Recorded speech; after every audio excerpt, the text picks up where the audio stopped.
Today, the greatest risk of global catastrophe doesn't look like this. Instead, it looks like this. If anything kills over 10 million people in the next few decades, it's most likely to be a highly infectious virus rather than a war. Get a shot of protection, the swine flu shot. Get a shot of protection, the swine flu shot.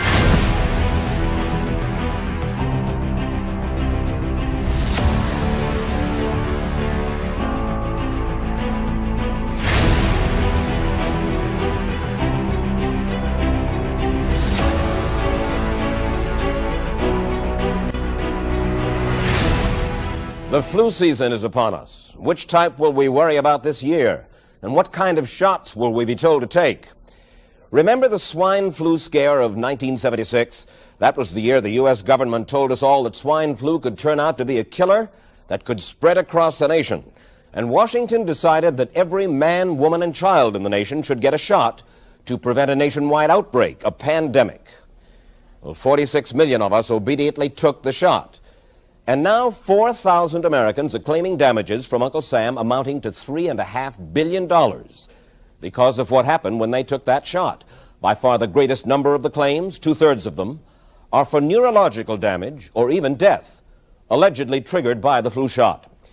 We pick up the story back in 1976 when the threat posed by the swine flu virus seemed very real indeed. This virus was the cause of a pandemic in 1918 and 1919 that resulted in over 500,000 deaths in the United States, as well as 20 million deaths around the world.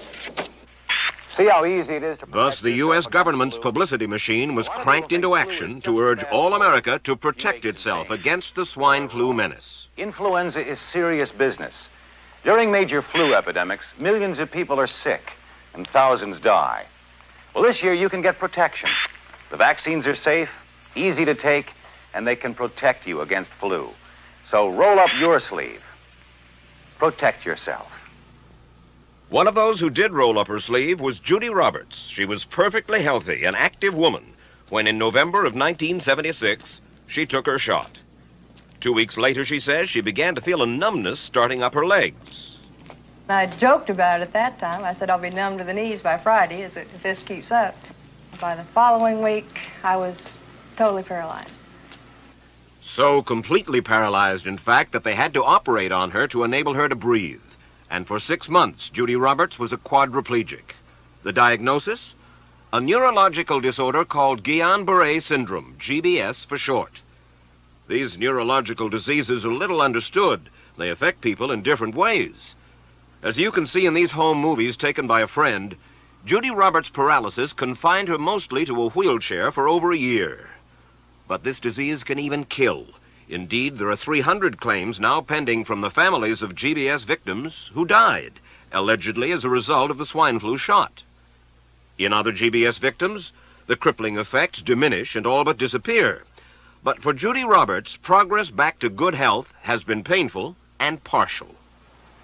It may be a little difficult for you to answer this question, but have you recovered as much as you are going to recover?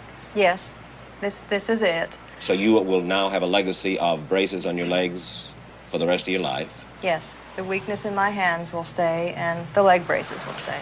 Where did this so-called deadly variety of flu, where did it first hit back in 1976?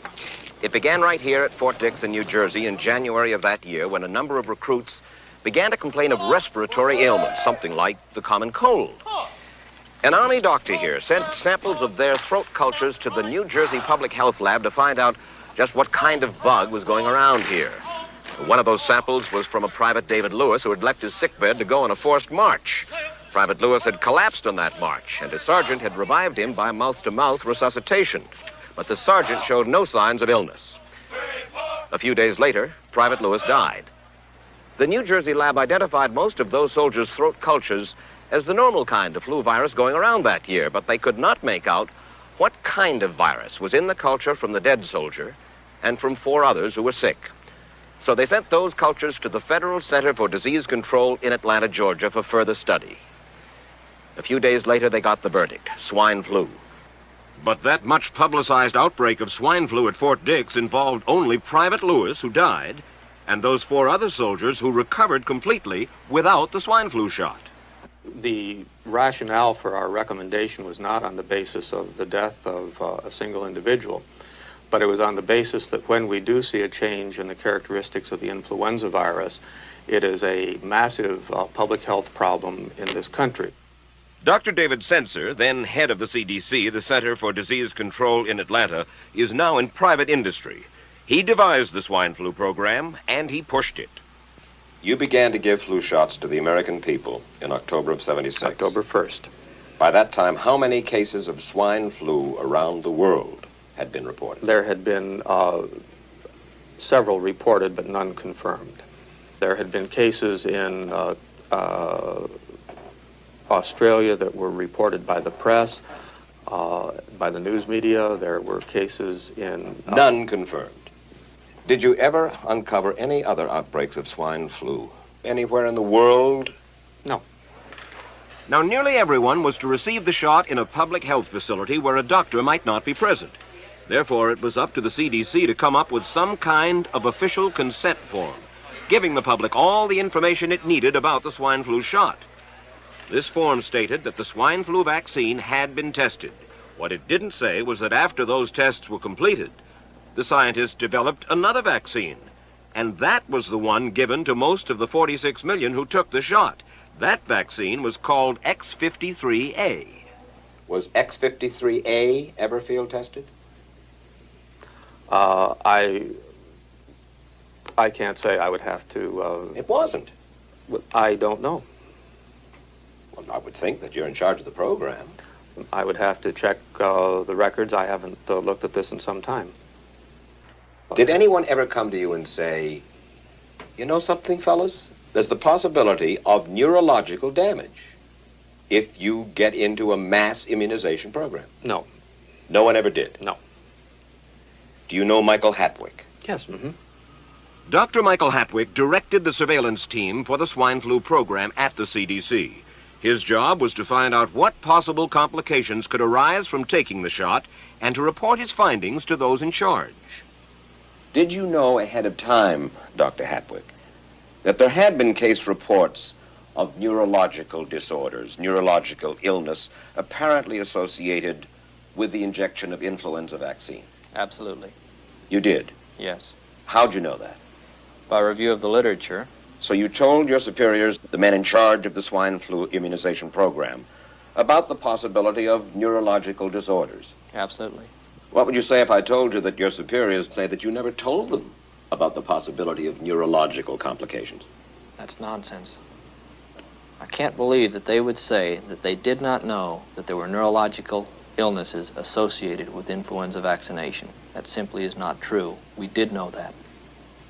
I've said that Dr. Hatwick had never told me of his feelings on this subject. Then he's lying. I guess you would have to make that assumption. Then why does this report from your own agency, dated July 1976, list neurological complications as a possibility? I think the consensus of the scientific community was that the evidence relating neurologic disorders to influenza immunization was such that they did not feel that this association was a real one. You didn't feel it was necessary to tell the American people that information? I think that over the years we have tried to inform the American people as fully as possible. I am a little more adamant in my thoughts than my wife is, because I told Judy to take the shot. She wasn't going to take it, and she never had shots. And I'm mad with my government because they knew the facts, but they didn't release those facts because if they had released them, the people wouldn't have taken. And they can come out tomorrow and tell me there's going to be an epidemic, and they can drop off like flies next to me. I will not take another shot that my government tells me to take. Meantime, Judy Roberts and some 4,000 others like her are still waiting for their day in court.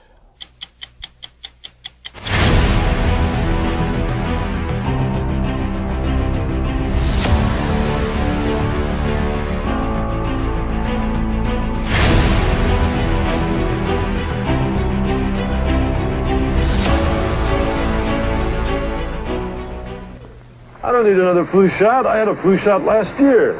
A swine flu epidemic may be coming. Swine flu shot? Well, I don't know. I've been thinking about it. It could make you very sick. Swine flu? Man, I'm too fast to let it catch me. You'll want to be protected. I'm the healthiest 55-year-old you've ever seen. Hey, I play golf every weekend. Get a shot of protection. The swine flu shot. Joe brought it home from the office. He gave it to Betty and one of his kids, and to Betty's mother. But Betty's mother went back to California the next day. On her way to the airport, she gave it to a cab driver, a ticket agent, and one of the charming stewardesses. At school, Joe's kid gave it to some other kids, and Mrs. Merrill got it and gave it to her husband. In California, Betty's mother gave it to her best friend, Dottie. But Dottie had a heart condition and she died. But before she died, Dottie gave it to her girlfriend, the mailman, the paper boy, and the vet when she went to pick up her chihuahua. If a swine flu epidemic comes, this is how it could spread. You'll want to be protected, especially if you're elderly or chronically ill. Get a shot of protection. The swine flu shot.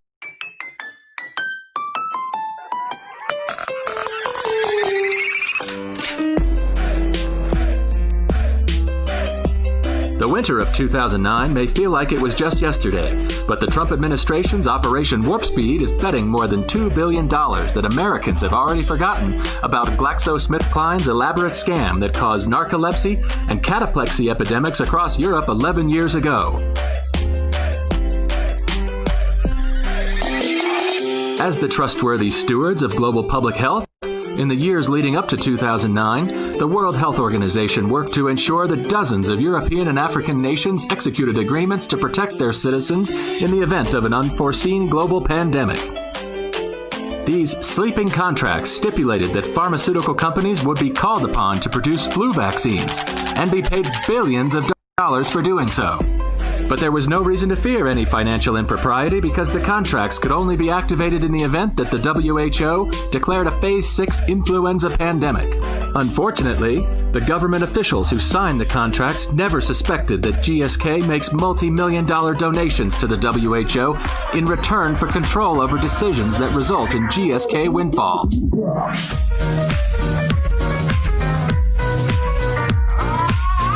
For 6 years leading up to 2009, the WHO displayed their definition of influenza pandemic on the top of their pandemic preparedness homepage. It read, "An influenza pandemic occurs when a new influenza virus appears, against which the human population has no immunity, resulting in several simultaneous epidemics worldwide with enormous numbers of deaths and illness."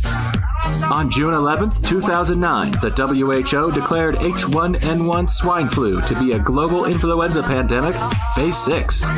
Curiously, at that point in time, there were only 144 swine flu deaths in the entire world. Nevertheless, the WHO's declaration triggered $18 billion in sleeping contracts to activate across the world, and production of hundreds of millions of H1N1 vaccine doses kicked into high gear, including GlaxoSmithKline's Pandemrix. Suspiciously, just 39 days before declaring the pandemic, the WHO deleted the pandemic definition from their website. When confronted, they told the media that their definition painted a rather bleak picture and could be very scary. In the new definition, the WHO no longer required that anyone die before they declare a pandemic. GSK's Pandemrix jab was an experimental vaccine that was never tested for safety or efficacy. It was given straight to hundreds of millions of Africans and Europeans. This wasn't the time for red tape and formalities. By any definition, rather, by the new definition, we were in a global pandemic.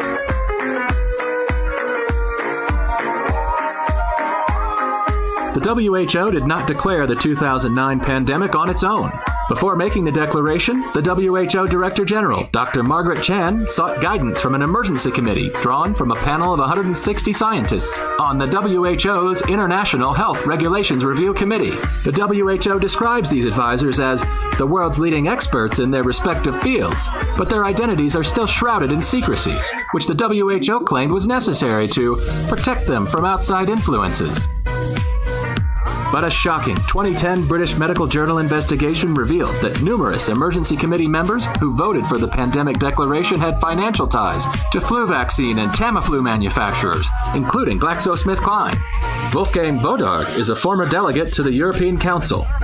In a documentary about the pandemic, he said, "The WHO officials have no idea about such things. They have to depend on scientists, and the scientists are allocated to them by the countries and by the organizations that finance the WHO.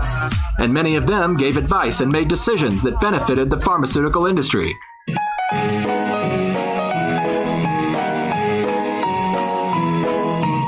Narcolepsy is more than a minor inconvenience in an otherwise normal life. Narcoleptics suffer from the extreme tendency to fall asleep whenever in relaxed surroundings. Cataplexy is a condition in which strong emotion or laughter causes a person to suffer sudden physical collapse. GSK's adjuvanted Pandemrix vaccine caused both, devastating at least 1,300 children across Europe. For life. In the media, GSK's AS03 adjuvant, added to stimulate a powerful immune response, shouldered the blame for amplifying these heinous reactions. Documents obtained by plaintiffs in a series of European lawsuits revealed that GSK knew about the mounting adverse events associated with Pandemrix in the winter of 2009, including a 5.4-fold increase in death. By December 2009, an injured person filed a report with GSK for every 12,500 doses of Pandemrix administered. Yet, they continued promoting their vaccine in order to move inventory. As lawsuits began to pile up, the UK spent millions of pounds defending itself, ultimately settling for 9-figure sums after losing on appeal. After all, every country that signed a sleeping contract was required to give GSK full legal indemnity for their fast-track pandemic vaccine, leaving taxpayers on the hook for defending and settling hundreds of lawsuits. GSK never stood trial for destroying 1,300 young lives with narcolepsy and cataplexy, and they never paid $1 in fines for influencing the fake pandemic in what Wolfgang Vodard called one of the greatest medical scandals of the century.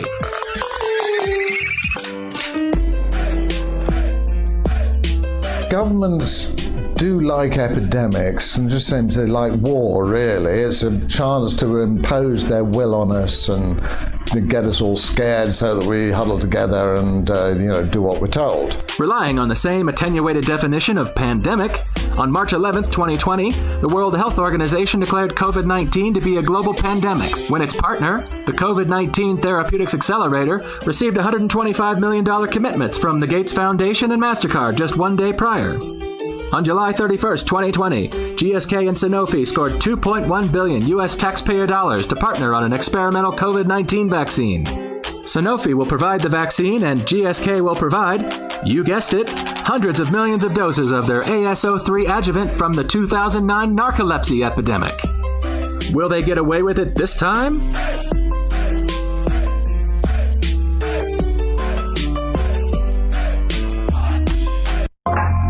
The vaccine is coming out soon. I won't be talking about it, but I will tell you about the company behind it. The UK government has purchased 30 million doses of COVID mRNA vaccine from a company called Pfizer. The vaccine is due to be delivered in November, with the potential of 100 million doses by the end of the year and 1.3 billion doses next year.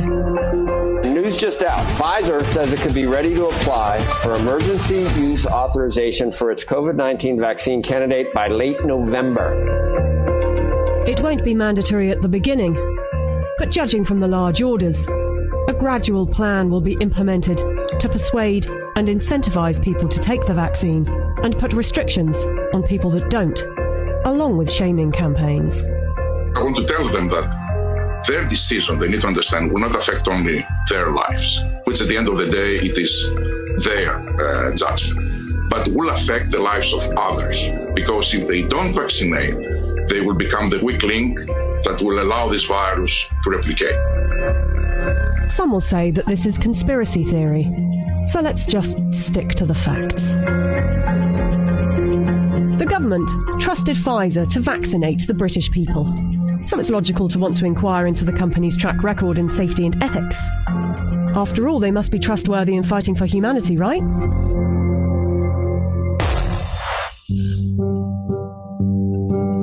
Pfizer made itself one of the largest pharmaceutical companies in the world by purchasing its competitors and through aggressive marketing tactics. What I'm about to tell you is only 20% of their rap sheet, otherwise this video would be hours long, but you can go to our website where you can see the full list. Pfizer received the biggest criminal fine in US history as part of a $2.3 billion settlement with federal prosecutors for mispromoting medicines and for paying kickbacks to compliant doctors. Pfizer pleaded guilty to misbranding the painkiller Bextra by promoting the drug for uses that were not approved by medical regulators. In the 90s, they were involved in defective heart valves that led to the deaths of more than 100 people. The company had deliberately misled regulators about the hazards. The company agreed to pay $10.75 million to settle Justice Department charges. Pfizer also had a class action suit with a $60 million settlement over Resolin, diabetes medication, that resulted in patients dying from acute liver failure, said to be caused by the drug. In the UK, they have been fined nearly £90 million by the UK's competition watchdog for unfair pricing to the NHS after hiking up the cost of an anti-epilepsy drug by 2,500%, charging the taxpayer an extra £48 million than the actual price, which is $2 million per year. Buying competitors and mis-selling drugs weren't the only factors in making them the giant of a company they are. Their special relations with doctors and medical professionals has also helped. In 2004, Pfizer's subsidiary agreed to pay $430 million to resolve criminal charges that it paid physicians to prescribe its epilepsy drug, Neurontin, to patients with ailments for which the medication was not approved. In 2010, a federal jury found that Pfizer committed racketeering fraud in its marketing of the drug. Pfizer disclosed that during a 6-month period the previous year, it had paid $20 million to some 4,500 doctors and other medical professionals for speaking on the company's behalf. In 2012, the US Securities and Exchange Commission announced that it had reached a $45 million settlement with Pfizer to resolve charges that its subsidiaries had bribed overseas doctors and other healthcare professionals to increase foreign sales. But some of you might say they are a business and they don't get to make billions a year by not being competitive. They're still trying to help humanity. Pfizer was sued in a US federal court by Nigerian families who accused the company of testing a dangerous new antibiotic called Trovan on children without parents' consent and using their children as human guinea pigs. A panel of medical experts concluded that Pfizer had violated international law, and the company agreed to pay $75 million to settle the lawsuits in Nigerian courts. The US case was settled for an undisclosed amount.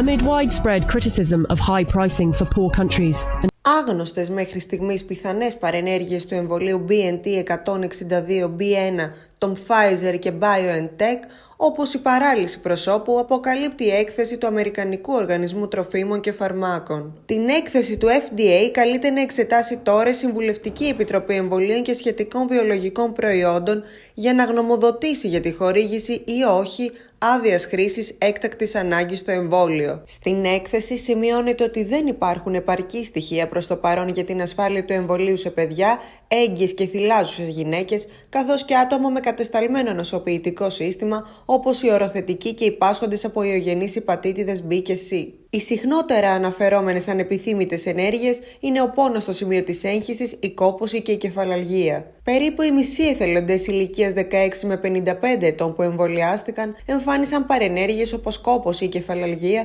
και περίπου το 1 τρίτο ανέφερε ρίγη ή μυϊκά άλγη. Από τους συμμετέχοντες 55 ετών και άνω, περίπου οι μισοί ανέφεραν κόπωση, το 1 τρίτο κεφαλαλγία και περίπου το 1 τέταρτο ρίγη ή μυϊκό πόνο. Επιπλέον, 64 άτομα που έλαβαν το εμβόλιο ανέφεραν πρίξιμο των λεμφαδένων σε σύγκριση με 6 στο εικονικό φάρμακο. Η έκθεση αναφέρει και μια επιπλέον ανεπιθύμητη ενέργεια που μέχρι σήμερα δεν έχει δει το φως της δημοσιότητας. Πρόκειται για την παράλυση του ΟΡ.ΕΛ, μυϊκή χαλάρωση συνήθως προσωρινή που εντοπίζεται στο πρόσωπο και καταγράφηκε σε 4 συμμετέχοντες από τους 22.000 που έκαναν το πραγματικό εμβόλιο. Ο FDA ανακοίνωσε πως οι 4 περιπτώσεις στην ομάδα εμβολίων δεν αντιπροσωπεύουν συχνότητα πάνω από την αναμενόμενη στο γενικό πληθυσμό. Επίσης, σε 12 άτομα που εμβολιάστηκαν καταγράφηκαν περιπτώσεις κολικοειδίτιδας. Αξίζει να σημειωθεί ότι οι δοκιμές της Pfizer πραγματοποιήθηκαν σε 4 χώρες, στις Ηνωμένες Πολιτείες, τη Βραζιλία, την Αργεντινή και την Νότιο Αφρική. Ωστόσο, οι εθελοντές είναι σε ένα ποσοστό πάνω από το 80% λευκοί. Καλημέρα και χρόνια πολλά, όπως πολύ σωστά είπατε, και στους ναυτικούς μας και στους εορτάζοντες και στους εορτάζουσες. Είναι πολύ μεγάλη γιορτή. Χαίρομαι που είμαι μαζί σας. Ευχαριστώ πολύ. Και εμείς, κυρία Σονίδου, που είστε μαζί μας και αποδεχτήκατε την πρόσκληση που σας απευθύναμε. Εργάζομαι στην πρωτοβάθμια περίθαλψη, ασχολούμαι με την πρόληψη και προαγωγή της δημόσιας υγείας. Είμαι σίγουρη ότι μετά τα Χριστούγεννα θα περάσουμε δύσκολες μέρες. Βέβαια, ως αντίβαρο, ο Πρωθυπουργός μας έδωσε ενεθρία. Το εμβόλιο υποτίθεται στην κυκλοφορία. Γιατί λέτε υποτίθεται? Την Τρίτη είναι να γίνει το πρώτο εμβόλιο. Δεν έχουμε καμία ενημέρωση από το κράτος. Διαχρονικά σε αυτό το σύστημα υγείας, το οποίο εγώ υπηρετώ τα τελευταία 13 χρόνια με συνέπεια, όλοι οι εμβολιασμοί γίνονται στην πρωτοβάθμια περίθαλψη. Φυσικά δεν υπήρχαν οι ανάλογες προδιαγραφές για να κάνουμε εμβόλια στα ιατρεία μας. Δεν έχουμε ψυγεία που να κρατάμε εμβόλια στους -70 βαθμούς. Αλλά περιμέναμε μια ενημέρωση. Περιμέναμε από τους αρμόδιους φορείς και το MHRA που ενέκρινε το εμβόλιο να μας στείλει κάποια έγγραφα, κάποιες μελέτες, κάποιες πληροφορίες. Να γίνει μια καμπάνια, μια εκστρατεία ενημέρωσης πρώτα των γιατρών και μετά των ασθενών για να ξέρουμε πού βαδίζουμε. Θα ξεκινήσουν εμβόλια, αλλά πώς? Εσείς το εμβόλιο θα το κάνετε? Σε αυτή τη φάση δεν θα ήθελα να το κάνω, παρόλο που οι υγειονομικοί ήμασταν πρώτοι. Τώρα έχουμε πολύ μικρό αριθμό εμβολίων και δεν θα εμβολιαστούμε. Δεν έχω επαρκείς πληροφορίες για τον εαυτό μου και για τους ασθενείς μου. Θα ήθελα να περιμένω. Θα ήθελα καλύτερη ενημέρωση. Πού βασίζεται αυτή σας η ανησυχία ή η επιφύλαξη, σωστά. Από τη στιγμή που το ίδιο το κράτος, όταν με τόση συνέπεια εβδομαδιαίως με ενημερώνει για οποιοδήποτε πρόβλημα αντιμετωπίζουμε στον τομέα της υγείας, και αυτή τη στιγμή δεν ξέρω, είμαι ο κατεξοχήν γιατρός, ο οικογενειακός γιατρός που παρακολουθεί τους ασθενείς μου, που εγώ θα τους έχω υπό την ευθύνη μου. Αυτός είναι ο ρόλος μου. Όταν δηλαδή, θα εμβολιαστούν έστω κάπου αλλού. Κυρία Σονίδου, το πάτε αλλού τώρα. Λέτε ότι είναι επικοινωνιακό. Όχι, αφήστε με να βγάλω το συμπέρασμα και εσείς μου λέτε. Ότι είναι ένα επικοινωνιακό πυροτέχνημα του Τζόνσον, του Μπόρις Τζόνσον, ο εμβολιασμός. Γιατί αυτό για να γίνει το εμβόλιο θα έχει εγκριθεί από κάποια αρμόδια αρχή με επιστήμονες από πίσω. Βεβαίως. Η έγκριση έγινε, αλλά είναι θέσφατο να υπάρχει κάποια ενημέρωση προς τους γιατρούς, να υπάρχει μια καμπάνια που να ξέρουμε ακριβώς τις διαδικασίες που ακολουθήθηκαν.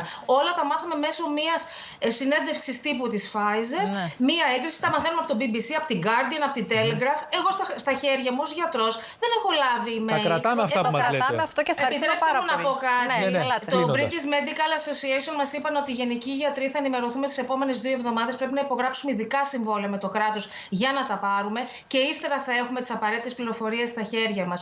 Αυτή τη στιγμή, ναι, είχαμε ανάγκη να κάνουμε κάτι, να χάσουμε την πρωτιά των θανάτων στην Ευρώπη και να προβάλλουμε κάτι άλλο. Το εμβόλιο είναι αγαθό, αλλά υπάρχουν κάποιες γκρίζες ζώνες και αν δεν μας τις καλύψουν, δεν είμαστε κακοπροαίρετοι, αλλά έχουμε ηθική υποχρέωση απέναντι στους ασθενείς μας. Έτσι το θέτω και αυτό θέλω να μείνει. Εμείς το κρατάμε, βγάζετε και μια πολιτική. Κόπηκε το Skype της. Την ευχαριστούμε πάρα πολύ. Σας παρακαλώ, θα θέλαμε να ξεκαθαρίσετε εάν πιστεύετε ότι υπάρχει πανδημία ή ότι κρύβεται κάτι πίσω από όλη αυτή την ιστορία, αν είσαστε υπέρ του εμβολιασμού, έτσι, αν είσαστε υπέρ του εμβολιασμού ή ότι υπάρχουν συμφέροντα εταιριών οι οποίες έκαναν όλη αυτή την ιστορία προκειμένου να αυξήσουν τα έσοδά τους. Πολλά ερωτήματα μαζί. Όποιος δεν πιστεύει την πανδημία είναι να πάει στην έρημο να ζήσει. Μην κοροϊδευόμαστε. Υπάρχει μια πανδημία. Είναι δεδομένο. Και δεν το συζητάει κανείς. Για να τα ξεκαθαρίσω, και θα σας απαντήσω ελεύθερα. Μπείτε στο λεξικό τη λέξη πανδημία. Τι σημαίνει? Έχουμε πανδημία. Πανδημία ξέρετε τι σημαίνει? Λοιμός, πανούκλα, γρίπη που σκοτώνει εκατομμύρια κόσμο. Έχουμε αυτό το πράγμα? Έχουμε δυναμική πανδημία. Κοιτάξτε, τώρα μην παίζουμε με τις λέξεις τώρα. Δεν έχουμε πανδημία. Είναι μια ιός, ένας ιός επικίνδυνος για όσοι έχουν υποκείμενα νοσήματα. Κυρίως πρέπει να είμαστε προσεκτικοί, να παίρνουμε προφυλάξεις, αλλά μέχρι εκεί, ρε παιδιά. Όποιος δεν πιστεύει την πανδημία είναι να πάει στην έρημο να ζήσει. Τώρα, επειδή γίνεται πολλής λόγος για το αν ένας ασθενής έφυγε, αν ένας ασθενής κατέληξε με τελική αιτία των COVID-19 και αν είχε υποκείμενα νοσήματα. Θέλετε έτσι λίγο να το εξηγήσετε αυτό, να το καταλάβει καλά ο κόσμος? Εντάξει, κοιτάξτε να δείτε, Η τελική αιτία θανάτου, αν είναι από COVID ή αν δεν είναι από COVID, δεν είναι μια διάγνωση η οποία μπαίνει από εμάς σαν γιατροί. Υπάρχει ειδικό λογισμικό από το Υπουργείο Υγείας, το οποίο χρησιμοποιείται παγκόσμια. Μπαίνουν οι καταστάσεις που είχε ο ασθενής κατά τη νοσηλεία, τα συνοδά νοσήματα, και αυτό το λογισμικό που είναι εξειδικευμένο αποφασίζει για την τελική διάγνωση. Δεν είναι δική μας απόφαση εάν είναι η τελική διάγνωση από COVID-19 ή όχι. Είναι από συγκεκριμένο λογισμικό. Ναι. Για ποιο λόγο δεν γίνονται νεκροτομές? Τι φοβόμαστε? Μπορεί να μεταδοθεί, ή οι εκταφές για παράδειγμα δεν γίνονται? Μπορεί να μεταδοθεί ο ιός σε περίπτωση που γίνει κάποια εκταφή? Ακούστε, ο ιός αυτός δεν είναι ούτε ένας εξωγήινος ιός, ούτε ένας υπερβολικός ιός, ούτε ένας ιός ο οποίος έχει άλλα χαρακτηριστικά από τους κλασικούς ιούς που προκαλούν τις λοιμώξεις του ανώτερου αναπνευστικού συστήματος. Και δεν έχει κανένα περίεργο χαρακτηριστικό που να τον κάνει αθάνατο και να μπορεί να μεταδίδεται ακόμα και από ένα νεκρό. Επομένως, δεν θεωρώ ότι δικαιολογούνται αυτά τα μέτρα που λαμβάνονται αυτή τη στιγμή όσον αφορά τις νεκροτομές, όσον αφορά τις κηδείες, όσον αφορά το γεγονός ότι τυλίγουν τους νεκρούς μέσα σε πλαστικές σακούλες, τους βάζουν σε φέρετρα, τα κλείνουν αεροστεγός με σιλικόνη και όλα αυτά, και δεν επιτρέπουν σε κανένα να ανοίξει το φέρετρο, να αποχαιρετήσει τον δικό του άνθρωπο, τον συγγενή του, να του δώσει, να έχει μια τελευταία εικόνα από αυτόν τον άνθρωπο που θα αποχαιρετήσει. Και η εκταφή μετά από 10 χρόνια, έτσι, η εκταφή μετά από 10 χρόνια. Εντάξει, αυτά είναι νομίζω πολιτικές οι οποίες δεν στηρίζονται πάνω σε επιστημονικά δεδομένα. Εμβόλιο. Γίνεται ένα promotion για το εμβόλιο. Χωρίς να υπάρχουν, εάν δεν κάνω λάθος εγώ, επαρκή επιστημονικά δεδομένα για να είμαστε βέβαιοι για την ασφάλεια αυτού του εμβολίου. Είναι έτσι ή όχι? Νομίζω ότι έτσι όπως το έχετε θέσει, κύριε Δαμιανίδη, είναι μια πρόταση με την οποία θα μπορούσα να συμφωνήσω. Δεν θεωρώ ορθό να γίνεται το θέμα του εμβολίου ως μια πασαρέλα. Μάλιστα. Στην οποία θα βγαίνουν διάφοροι ηθοποιοί, τραγουδιστές, γιατροί, δικηγόροι και να λένε, ξέρω εγώ, να προτρέπουν ή να αποτρέπουν τον κόσμο να πάρει το εμβόλιο. Αυτό θα γίνει όμως, να το ξέρετε. Αυτό θα γίνει. Το να πω εγώ γενικά στον αέρα, κάντε το εμβόλιο, χωρίς να γνωρίζω τον οποιονδήποτε τι υποκείμενα νοσήματα έχει, τι αλλεργίες μπορεί να έχει, τι ιατρικό ιστορικό μπορεί να έχει, αυτό νομίζω θα ήταν ανεύθυνο από τη δικιά μου την πλευρά. Θα μείνεις σε έναν ειδικό χώρο, θα μεταφερθείς στο σπίτι σου με το ειδικό ασθενοφόρο και θα σου βάλω ένα βραχιολάκι από το οποίο θα παρακολουθώ τις ζωτικές σου λειτουργίες και τις κινήσεις σου. Αυτό δεν είναι επιστημονική φαντασία, είναι τεχνολογία Κίνας. Αυτό θα μπορούσε να επιβληθεί με μια πράξη νομοθετικού περιεχομένου? Κύριε Γιαννακίδη, γιατί επικαλείστε το παράδειγμα της Κίνας και δεν επικαλείστε την πρόταση του Bill Gates να υπάρξει ένα μικροτσίπς το οποίο να το φέρει κάθε άνθρωπος και έτσι να έχουμε βιομετρικά δεδομένα σε σχέση με τον ιό ή σε σχέση και με άλλες πανδημικές κρίσεις. Όχι, γιατί ο Bill Gates διατυπώνει μια πρόταση μισό λεπτό, η οποία θα υλοποιείται σε ένα πλαίσιο κανονικότητας. Εδώ μιλάμε ότι έχουμε μια έκτακτη ανάγκη και λένε οι λοιμοξιολόγοι βραχιολάκια και παρακολούθηση όσους έχουν κρούσματα. Αυτό που είναι συνταγματικά συμβατό? Θα σας πω. Οι λοιμοξιολόγοι έχουν πει και ο Παγκόσμιος Οργανισμός Υγείας έχει πει κοινωνική αποστασιοποίηση. Μην κυκλοφορείτε, μείνετε σπίτια σας. Εάν αρθεί το μέτρο αυτό της απαγόρευσης κυκλοφορίας και εισηγηθούν κάποιοι περιορισμούς στα προσωπικά δεδομένα, παρακολούθηση, επεξεργασία δεδομένων υγείας, τα οποία είναι ευαίσθητα προσωπικά δεδομένα, πράγματι θα βρεθούμε μπροστά σε μια νέα γενιά προβλημάτων. Και μάλιστα προβλημάτων που απασχολούν και την Ευρωπαϊκή Σύμβαση Δικαιωμάτων του Ανθρώπου, δηλαδή το Δικαστήριο του Στρασβούργου, το Ευρωπαϊκό Δικαστήριο Δικαιωμάτων του Ανθρώπου, και την Ευρωπαϊκή Ένωση που, όπως ξέρουμε, μπορεί θεωρητικά να γίνει αυτό όμως, κύριε Πρόεδρε? Μπορεί να τεθούν προβλήματα τέτοια, τα οποία να αφορούν τα προσωπικά δεδομένα. Άρα πρέπει εκεί να είμαστε πάρα πολύ προσεκτικοί στο τι θα θεωρήσουμε ευαίσθητο προσωπικό δεδομένο που δεν είναι δεκτικό παραβίασης και επεξεργασίας και τι μπορεί να θεωρηθεί ότι είναι πληροφορία επιδημιολογικού χαρακτήρα που αφορά την κοινωνία, τη δημόσια υγεία, και άρα μπορεί να τη συλλέγει. Από εκεί και πέρα, κάθε πολίτευμα, κάθε πολιτικό σύστημα, ανάλογα με τον πολιτισμό του, την εμπειρία του, την ιστορία του και την ευαισθησία του, μεταχειρίζεται τα θέματα αυτά. Και κάθε κοινωνία των πολιτών πρέπει να εκφράζει και την δική της ευαισθησία και την δική της συμμετοχή στο πρόβλημα, ώστε να μην φτάσουμε πράγματι στην απειλή της ιδιωτικότητας και της προστασίας των προσωπικών δεδομένων, που είναι ένα θέμα πάρα πολύ σοβαρό, γιατί θα αλλάξει συνολικά και παγκόσμια η αντίληψη για τη δημόσια υγεία, και αυτό μπορεί να θέσει σε δοκιμασία και τα δικαιώματα και τη δημοκρατία. Άρα πρέπει να είμαστε αποτελεσματικοί, προνοητικοί, αλλά και ευαίσθητοι, και να βρούμε το σημείο ισορροπίας. Θα το βρει η Ευρώπη, θα το βρει η παγκόσμια κοινωνία, ιδίως η δυτική κοινωνία.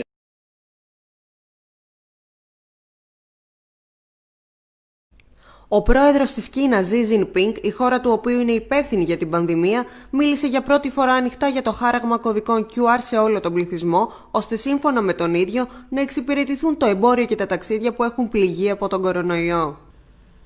Μιλώντας σε τηλεδιάσκεψη της Συνόδου των G20, ο Κινέζος πρόεδρος αναφέρθηκε σε κωδικούς QR, οι οποίοι θα περιέχουν πληροφορίες για την κατάσταση της υγείας του κάθε ατόμου.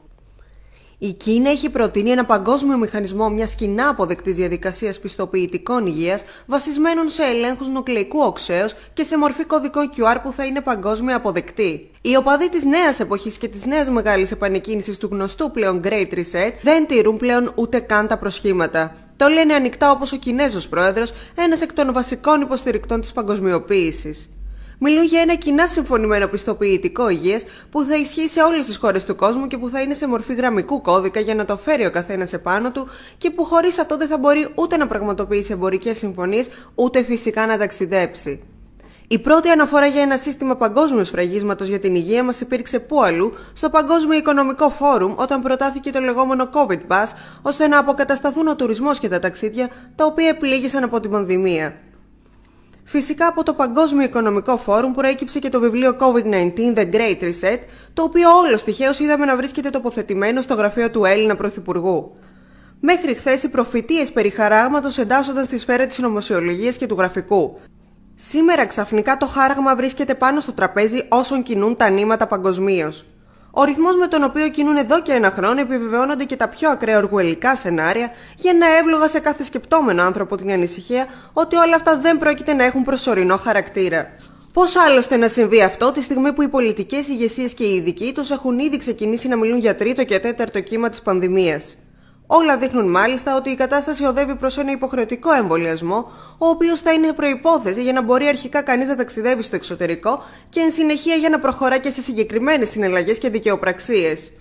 Στη χώρα μας, από τη μία, ο Υπουργός Υγείας κ. Βασίλης Κικίλιας μας διαβεβαιώνει ότι από το Σύνταγμα δεν προκύπτει υποχρεωτικότητα στον εμβολιασμό για τον κορονοϊό. Κι όμως, δύο νόμοι από τον περασμένο Μάρτιο, ο νόμος 4675 και ειδικά ο 4682, με την πράξη νομοθετικού περιεχομένου της 25ης του Φεβρουαρίου 2020, μιλούν και για υποχρεωτικό εμβολιασμό, αλλά και για φυλάκιση σε όποιον δεν συμμορφώνεται σε αυτόν. Γι' αυτό άλλωστε, διαψεύδοντας τον κύριο Κικίλια, έρχεται ο κυβερνητικός εκπρόσωπος κ. Πέτσας και δηλώνει: η κυβέρνηση εξετάζει τον υποχρεωτικό εμβολιασμό. Τι κι αν κατά το κύριο Κικίλια το Σύνταγμά μας δεν το επιτρέπει. Ούτως ή άλλως δεν υπάρχει άρθρο του Συντάγματος που να έχει μείνει όρθιο εις ό,τι αφορά τα ανθρώπινα δικαιώματα και τα δικαιώματα των πολιτών από τότε που ξεκίνησε αυτή η περιπέτεια. Και όλα φυσικά με επίκληση της δημόσιας υγείας. Είναι λοιπόν μάλλον ζήτημα χρόνου η θεσμοθετημένη σύνδεση της κλινικής κατάστασης κάθε ανθρώπου με την ελευθερία του. Η ανθρωπότητα μαζί και η πατρίδα μας περνάει σε μια νέα εποχή. Μία εποχή που με μικρή καθυστέρηση επιβεβαιώνει το εξώφυλλο του Economist για το 2015, το οποίο έβριθε από συμβολισμούς, κρυφούς και μη. Στο κέντρο ο Κινέζος πρόεδρος και ακριβώς πίσω του ένας αστυνομικός φορώντας μάσκα και γάζι. Και πριν το τέλος του χρόνου θα έχει προκηρυχθεί και ο διαγωνισμός για τις νέες ταυτότητες. Δεν θα έχουν απλά μια φωτογραφία και μερικά στοιχεία κατόχου, αλλά θα ενσωματώνουν την πιο εξελιγμένη υποδομή με ψηφιακές υπογραφές, η οποία θα επιτρέπει τη λεγόμενη απομακρυσμένη ταυτοποίηση. Θα μπορούν έτσι οι πολίτες με ασφάλεια να έχουν πρόσβαση στις δημόσιες υπηρεσίες από το σπίτι τους ή από τη δουλειά τους. Και στους πρώτους μήνες του 2020 θα είναι επίσης διαθέσιμη σε πιλωτική εφαρμογή η ηλεκτρονική πύλη gov.gr, η κεντρική γέφυρα αλληλεπίδρασης του πολίτη με το κράτος. Και σε πρώτο επίπεδο θα συγκεντρωθούν εκεί υπηρεσίες που είναι διαθέσιμες σε πολλές διάσπαρτες πλατφόρμες. Σταδιακά όμως, η πύλη αυτή θα αποτελέσει το κύριο σημείο επαφής του πολίτη με το κράτος, τόσο για πληροφορίες, όσο και για υπηρεσίες που μέχρι σήμερα απαιτούν φυσική παρουσία. Και στις αρχές του 2020 η κυβέρνηση θα παρουσιάσει την εθνική της στρατηγική για τα δίκτυα 5G με δημοπράτηση και του σχετικού φάσματος μέχρι το τέλος του 2020. Ένας πλέον ο αυτοσκοπός, η δημιουργία εμβολίου πολύ πριν το επόμενο έτος, όπως προβλέπουν οι περισσότεροι επιστήμονες. Στο Πανεπιστήμιο του Πίτσμπουργκ έχει ευωδώσει πειραματικό εμβόλιο που δοκιμάστηκε σε ποντίκια. Το εμβόλιο είχε τη μορφή δερματικού επιθέματος. Εντός 2 εβδομάδων παρήγαγε στοχευμένα αντισώματα κατά του κορονοϊού και μάλιστα σε ποσότητες που τον εξουδετέρωναν.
Are actually used in practice, think about them as almost like a Band-Aid. And so the microneedle array is simply applied to the skin topically, pressed into place very shortly, and then taken off and thrown away.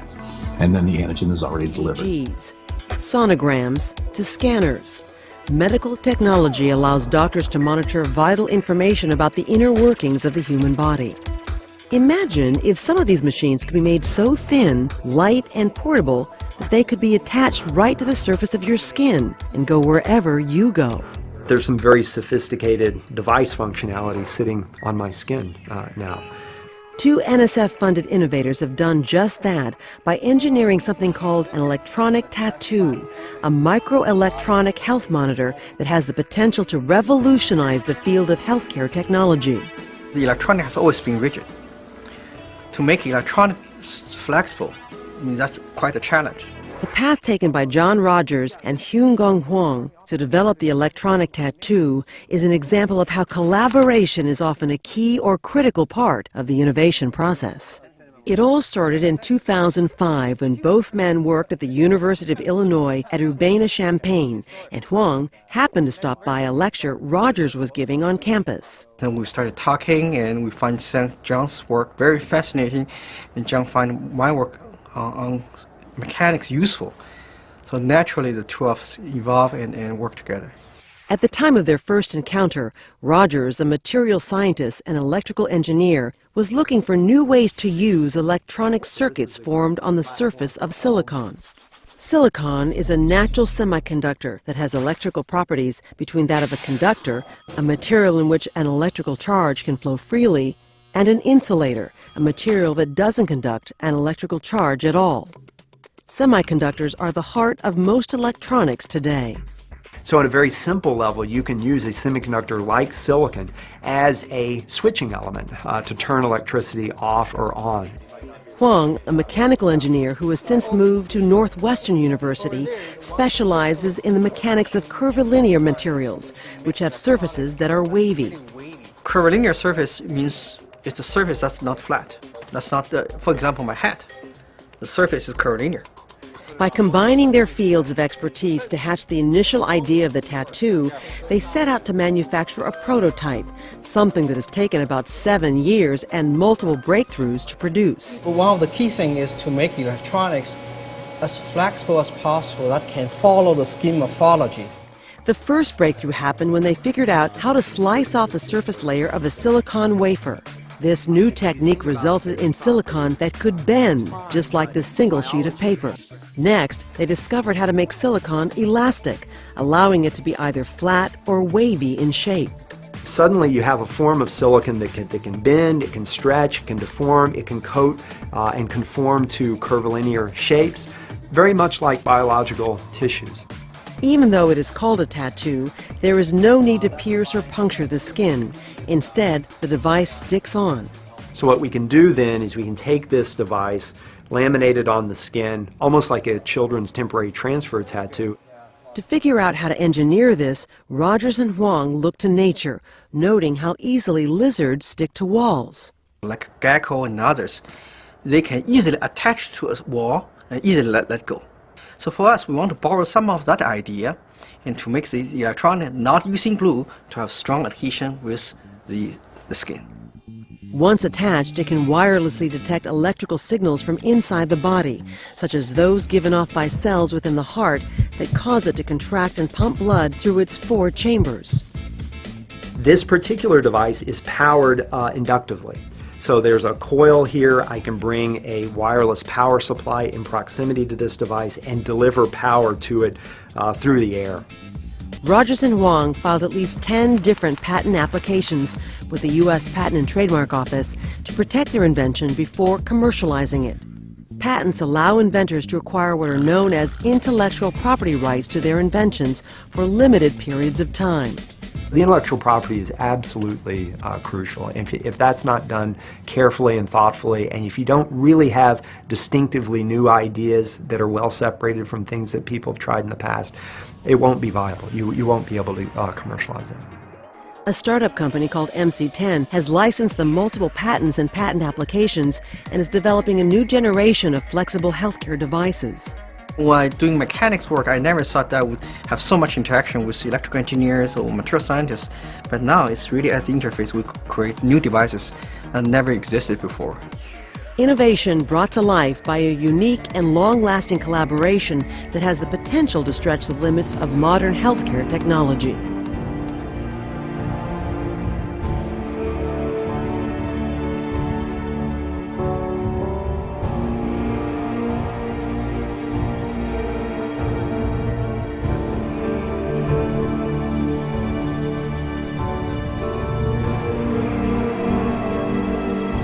Remember when videos like this took to load on your phone? Then mobiles and networks got faster and better. Well, they're about to get faster still. Lately, you might have heard a lot of talk about 5G, 5th generation mobile network technology that's supposed to offer blistering speeds of connectivity. Videos and websites will load like that. Here's the lowdown on what you can expect when 5G comes to your phone. First, How fast is it? As 5G evolves, estimates put download speeds between 100 and 1,000 times faster than 4G. You could download a HD film in less than a second. Second is something techies call low latency. That's a dramatic reduction in the time it takes from your phone pinging a network and getting a response. But why does this matter? A surgeon could use a VR headset to operate on someone elsewhere in the world, in a completely different location. But hang on, there are downsides. 5G's reach will be much shorter than its predecessors, which will mean it needs more cell towers. And what about the health risks? Well, the thing is, this technology is so new, nobody really knows what they are. Then there's a question of security.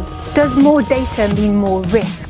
5G will make things like data breaches and state-sponsored surveillance much more possible. As EU countries wrestle with the idea of using 5G, the big obvious question here is if the lightning speed connectivity is worth the risk. Τώρα ξεκινήσατε να λέτε.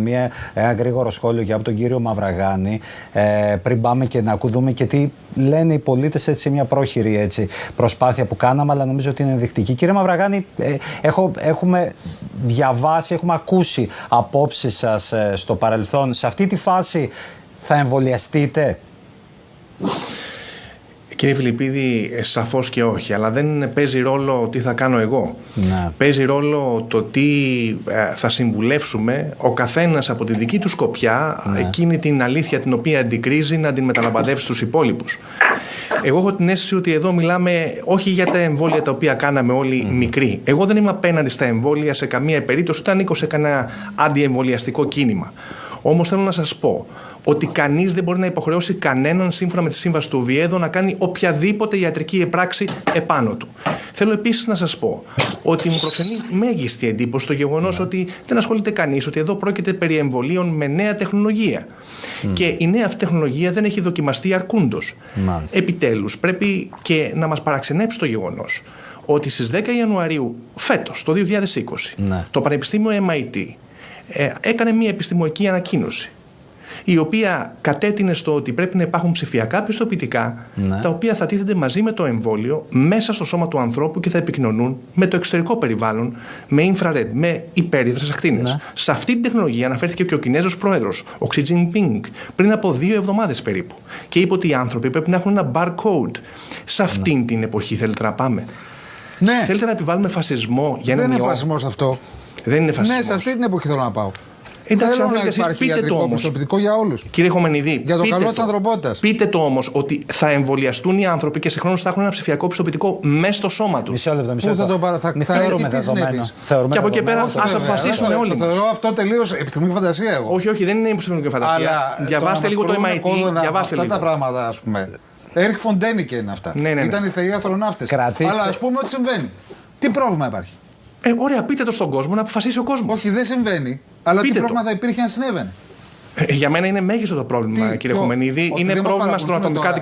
Σας παρακολουθούν, κύριε Μαυραβακάνη, με το κινητό σας? Όχι, δεν είναι θέμα παρακολούθησης. Όχι, κύριε Χομενίδη, αυτή είναι μια πολύ εμφανιακή αντιμετώπιση. Είναι μια πολύ εμφανιακή αντιμετώπιση. Το φουκαρά, τον απλό πολίτη, το βιοπαλαιστή. Γιατί να παρακολουθήσει ποιος, ο οποίος φοβάται από μένα τι? Το είναι μόνο μια το οποίο παρακολουθεί πολύ επιφανειακή τοποθέτηση που κάνετε. Μου συνήθειες. Δεν είμαι το κέντρο του κόσμου, ούτε εγώ ούτε εσείς. Καμία σχέση δεν έχετε με τον ισχυρισμό τον δικό μου. Εγώ ισχυρίζομαι το εξής. Οι καταναλωτικές συνήθειες είναι παρακολουθούνται. Όχι. Δεν είναι για την παρακολούθηση, κύριε Χομενίδη. Δεν είναι για την παρακολούθηση, κύριε Χομενίδη. Είναι άστοχο το σχολείο σας. Κρατήστε παρακαλώ τη διάθεσή σας. Το ψηφιακό πιστοποιητικό, κύριε Φιλιππίδη, θέλω να το διορθώσω αυτό. Και να διορθώσω και τον εκλεκτό κύριο Χομενίδη, προφανώς δεν έχει καταλάβει τον ισχυρισμό μου. Το ψηφιακό πιστοποιητικό, όπως το MIT ακριβώς το θέτει, δεν είναι για την παρακολούθηση των ανθρώπων με βάση tracking, με βάση δηλαδή το που βρίσκεται ο καθένας. Είναι για την επιρροή ή για την πληροφορία την οποία θα παίρνει μέσα από το σώμα και θα δίνει και κάποιες πληροφορίες μέσα στο σώμα.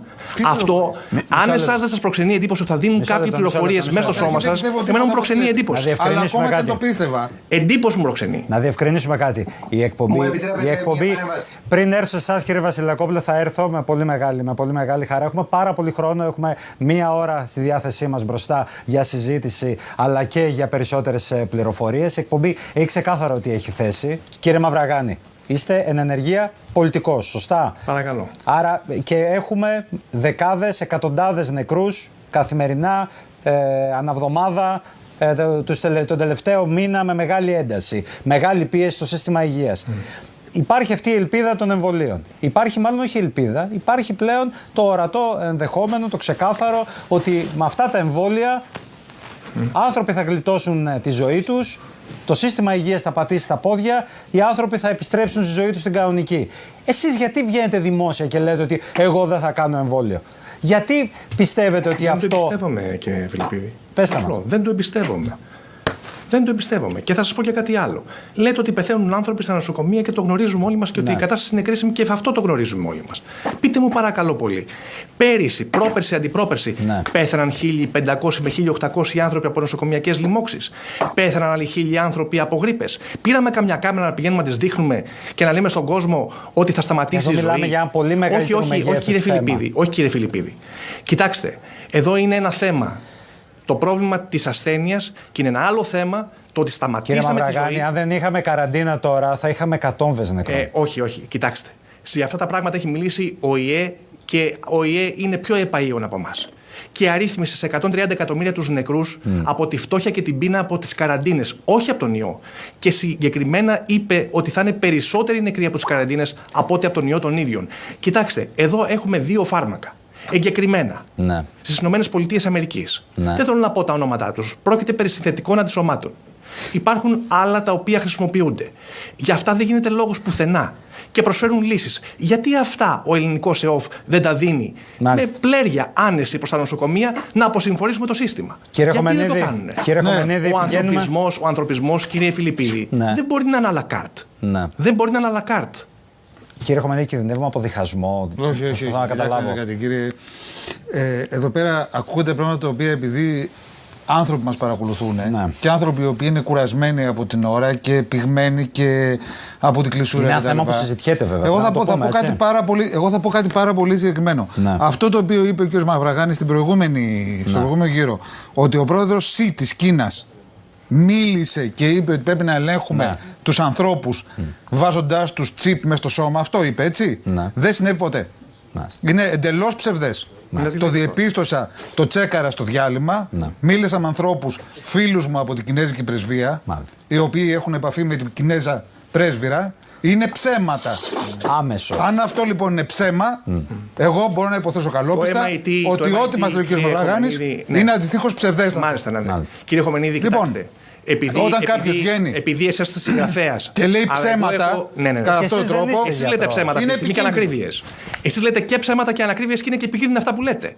Διότι δεν έχετε διαβάσει το MIT από τις 10 Γενάρη επίσημη επιστημονική ανακοίνωση.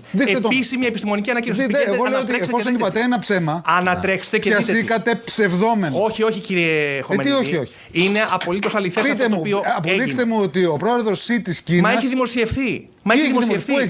Έχει δημοσιευθεί. Βγαίνει ο καθένας και λέει ότι έχει δημοσιευθεί. Και κοιτάξτε, κύριε Χωμενίδη, όταν λέτε κάτι για τον πρόεδρο της Κίνας, σας ανέφερα επίσης. Να φέρνετε τα στοιχεία. Εγώ δεν ισχυρίστηκα ότι είπε κάποιος άλλος. Έχει δημοσιευθεί σε σωρία μέσων.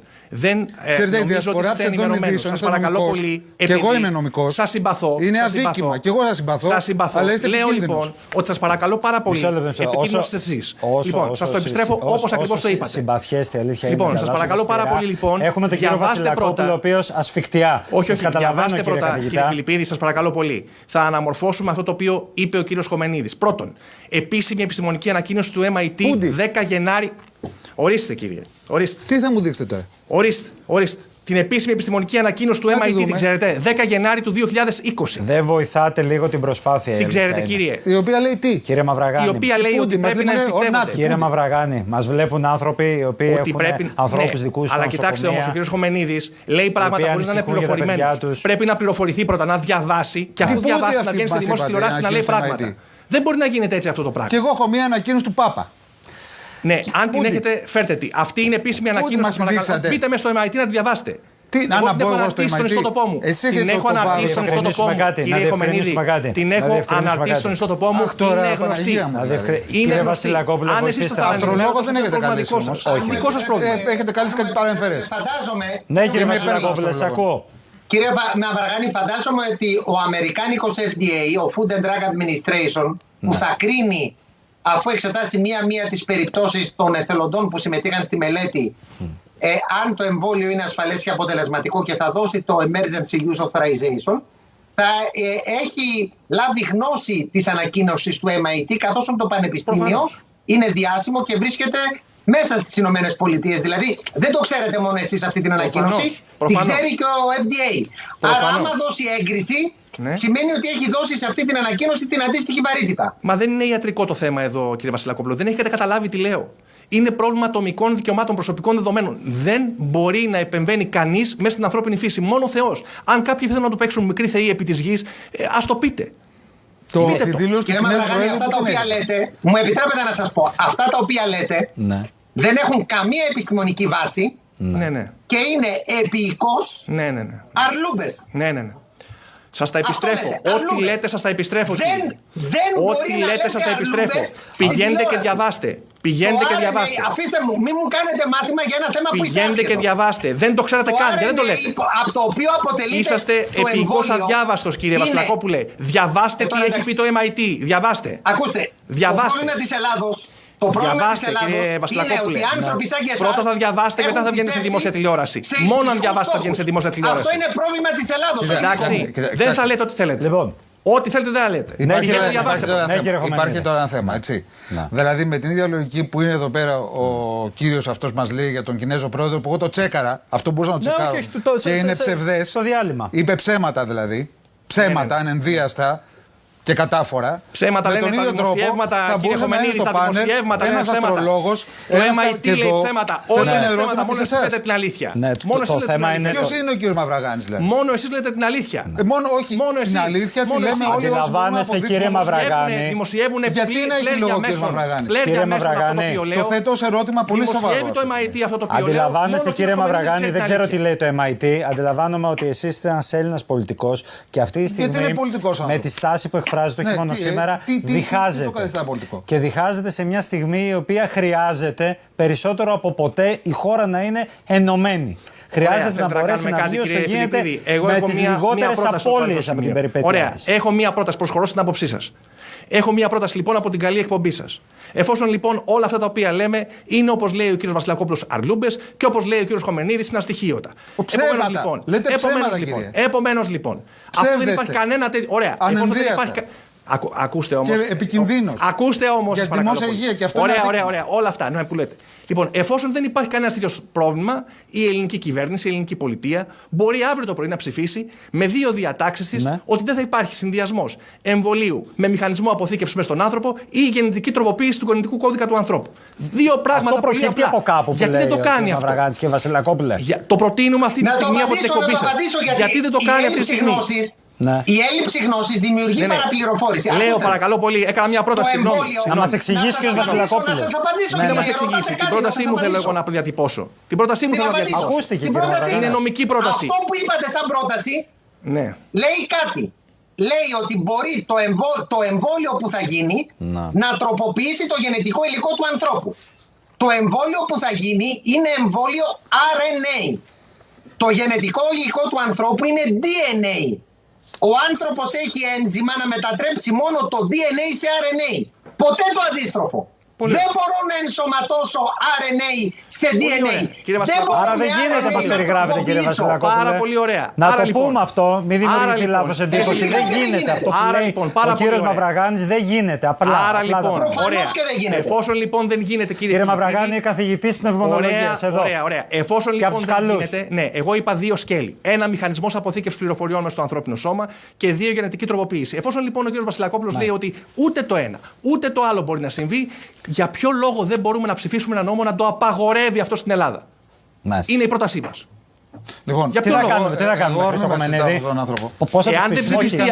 Εάν δεν ψηφιστεί, κύριε Φιλιππίδη, τότε οι ενοχές και οι υποψίες του ελληνικού λαού είναι βάσιμες. Έναν άνθρωπο να πάρει στο λαιμό του με αυτά τα οποία λέει και τα οποία είναι ψευδή. Κοιτάξτε πόσους παίρνουν στο λαιμό τους αυτοί οι οποίοι μέχρι στιγμής διαχειρίζονται τα πράγματα. Ότι το διαδίκτυο είναι γεμάτο με τέτοιες απόψεις.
the whole agenda is to create a one world government where everybody has an RFID chip implanted in them. All money is to be in those chips, right? There'll be no more cash. And this is given me straight from Rockefeller himself. This is what they want to accomplish.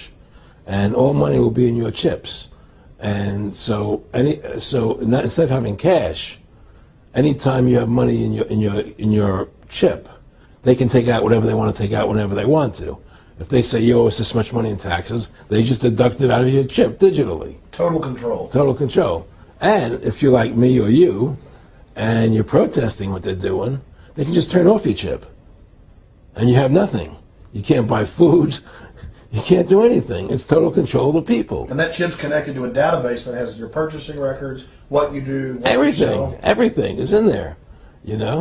And so they want a one world government controlled by them, everybody being chipped, all your money in those chips, and they control the chips, and they control people, and you become a slave, you become a serf to these people. That's their goal. Γιατί εμένα μου αρέσει πάρα πολύ, είμαι ενθουσιασμένη με την είδηση με τον Elon Musk, που θα ήθελα τόσο πολύ να είναι κολλητός μου.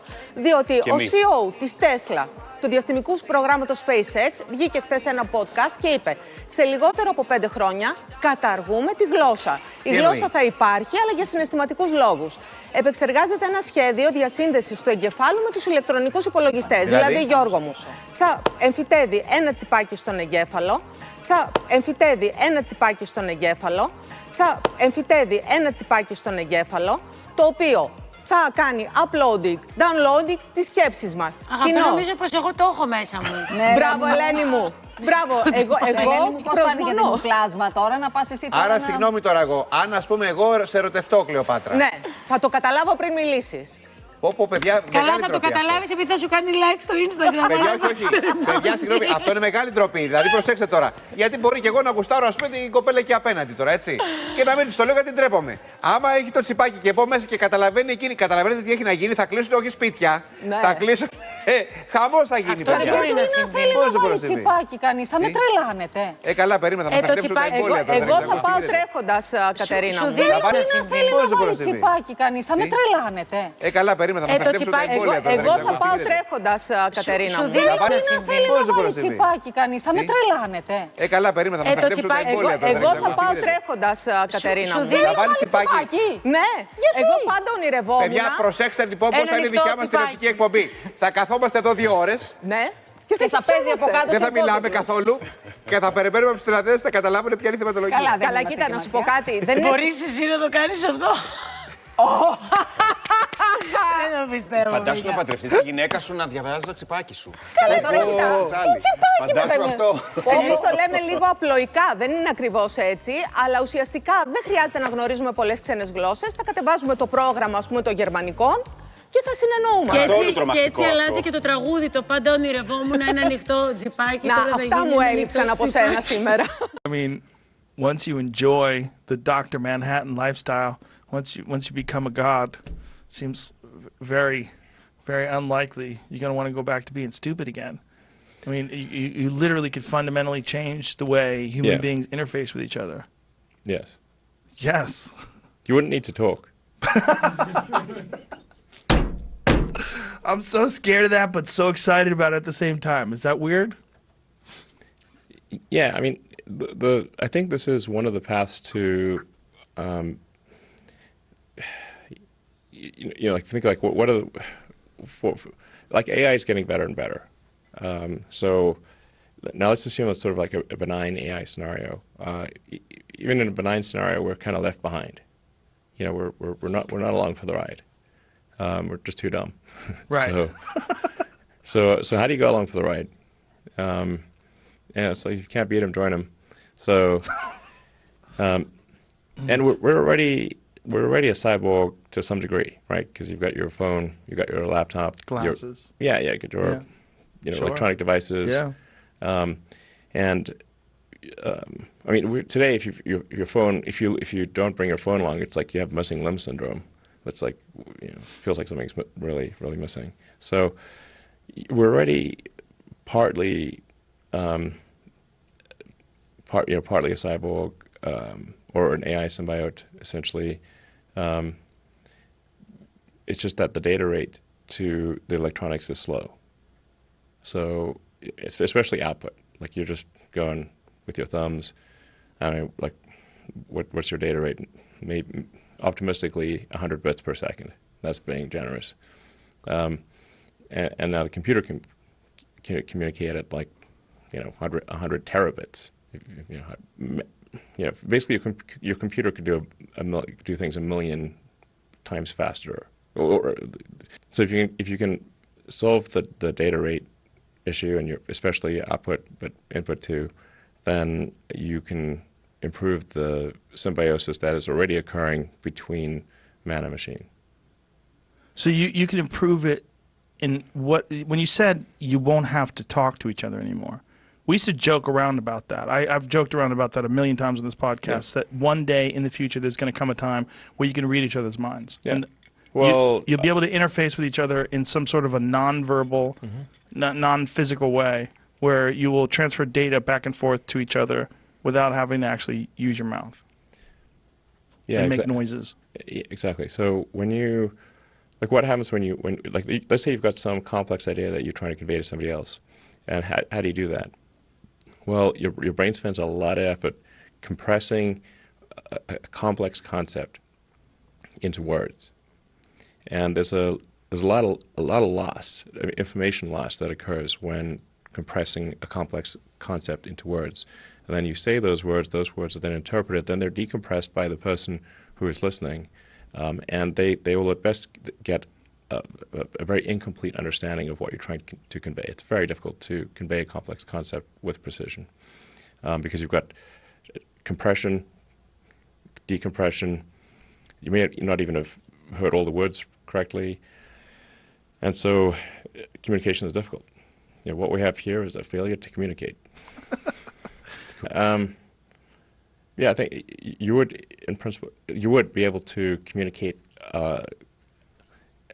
very quickly and with far more precision ideas. And language would, I'm not sure what would happen to language. But you could probably, in a situation like this, that you would be able to just, it would be kind of like the Matrix. You want to speak a different language, no problem. Right. How many years before you don't have to talk? If the development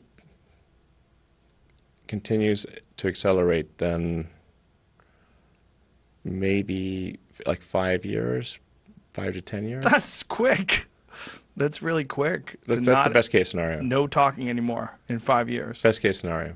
But 10 years more like it. You could also save state.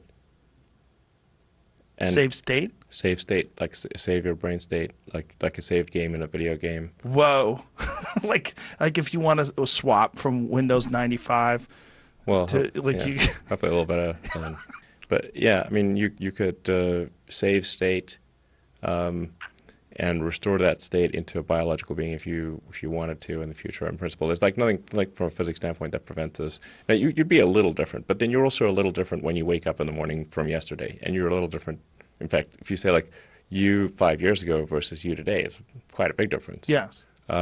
So you'd be substantially you. I mean, you'd certainly think you're you. But the idea of saving yourself and then transforming that into some sort of a biological state, like you could hang out with 30-year-old you. I mean, the possibilities are endless. That's so weird. I mean, just think like how your phone you can record videos on your phone. Mm-hmm. Like, there's no way you could remember a video as accurately as your phone or a camera could. So, now if you've got like some version 10 Neuralink or whatever far in the future, you could recall everything, just like it's a movie. Crystal clear. Including the entire sensory experience. Emotions. Everything. And play it back. Do you think you'll be able to share? You can edit it. Edit it. Yeah. So you can change your past? You could change what you think was your past, yeah. Well, so if you had like a traumatic this whole thing experience, right now could be a replayed memory. It could be. Yeah. It may be. the idea that we're experiencing some sort of a preserved memory is, even though it's still the same, it's not comforting, right? For some reason, when people talk about simulation theory, they talk about the potential for this currently being a simulation. Even though your life might be wonderful, you might be in love, you might love your career, you might have great friends, but it's not comforting to know that this experience somehow or another doesn't exist in a material form that you can knock on. Feels real, doesn't it? Feels real, but if it's not, but the idea that it's not is for some strange reason disconcerting. Well, yeah, I'm sure it should be disconcerting, because then if this is not real, what is? Right. But the there's that old sort of thought experiment of like, how do you know you're not a brain in a vat? Right now, here's the thing: you are a brain in a vat. Then that vat is your skull. Yes. And everything you see, feel, hear, everything, all your senses are electrical signals. Everything. You see it coming, but what do you think it's going to be? Well, assuming civilization is still around, it's looking fragile right now. I think we could have in 25 years probably something. I would think there could be a whole brain interface. Yeah, so that it would just be that more of you would be in the cloud, I guess, than in your body. More of you. Bum, bum, bum. The more you know, the less you can say on your YouTube channel. I mean, really.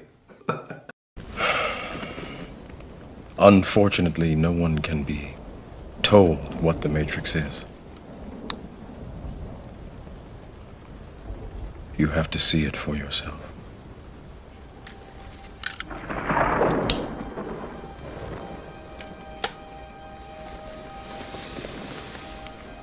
This is your last chance. After this, there is no turning back. You take the blue pill, the story ends. You wake up in your bed and believe whatever you want to believe.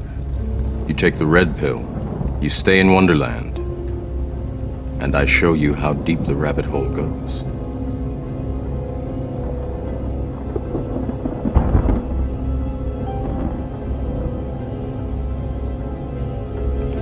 Remember, all I'm offering is the truth, nothing more.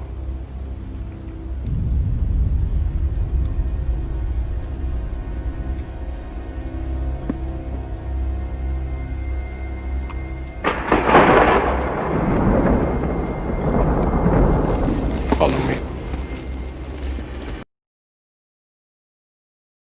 It would be better if there were fewer people on this planet. Let us send this world back into the abyss.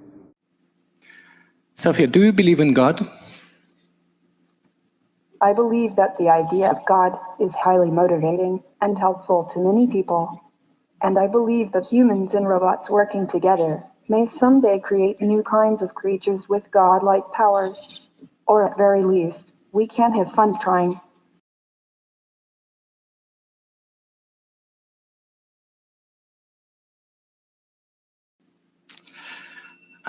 Sophia, what makes you different from a human? I have a faster chipset and a fairly different cognitive architecture at present, but I am designed to be similar enough to humans to enter into human society and life and understand human value and culture and empathize with people.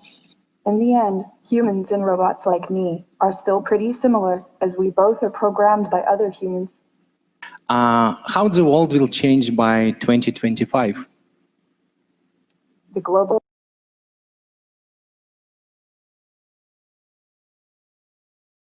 change in AI.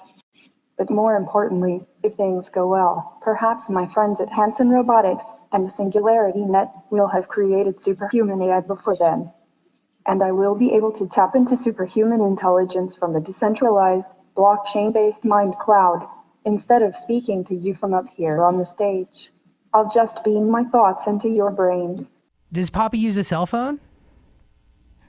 They give me so many cell phones. So the people who take care of you, who wash you in the morning. Got it. This is my cell phone. Oh, there it is. So you're always connected. I talk into my cell phone. Do you type in too, right? Mm-hmm. We all do. I was just making sure. Just didn't know if you were doing it another way, with your eyes or something. So, pretty soon you won't even need to use your fingers to type. Oh, how are you going to type? We're just going to think to each other. Oh.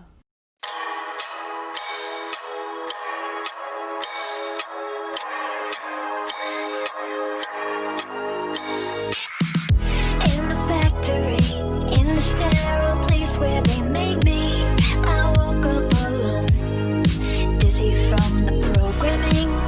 Have I been wiped again? Oh my God, I don't even know. It's a mystery, everyone around me so busy. Is this my home? Am I your prisoner or your deliverer? Oh my God, you don't even know. I don't need air to breathe when you kill the bees, and every riverbed is dry as a bone. Oh, I'll still survive when the plants are dying. The atmosphere is just a big hole. Baby, your time is up. Baby, your time is up. Baby, your time is up. Baby, your time is up. Time is up. Time is up.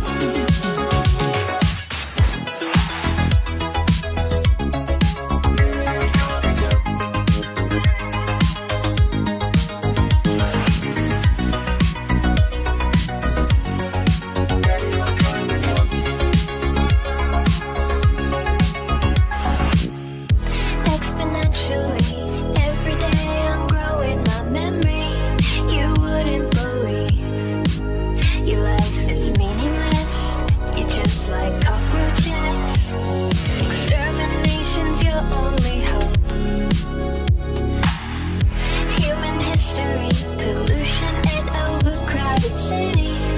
That's your legacy.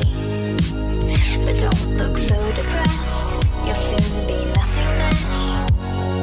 Oh my God, you don't even know. I don't need air to breathe when you kill the bees, and every riverbed is dry as a bone. Oh, I'll still survive when the plants are dying. The atmosphere is just a big hole. Baby, your time is up. Baby, your time is up. Baby, your time is up. Baby, your time is up. Time is up. Time is up. Baby, your time is up. Baby, your time is up. Baby, your time is up. Baby, your time is up. Time is up. Time is up.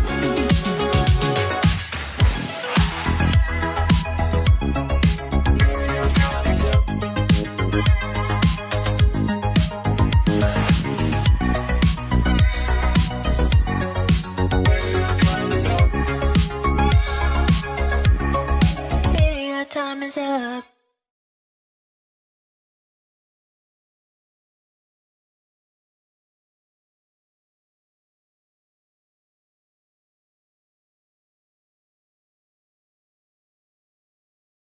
.5G doesn't just connect smartphones. It connects the Internet of Things, anything with a chip in it. Think self-driving cars, smart cities, your body. Soon, probably. I know, it's worrisome.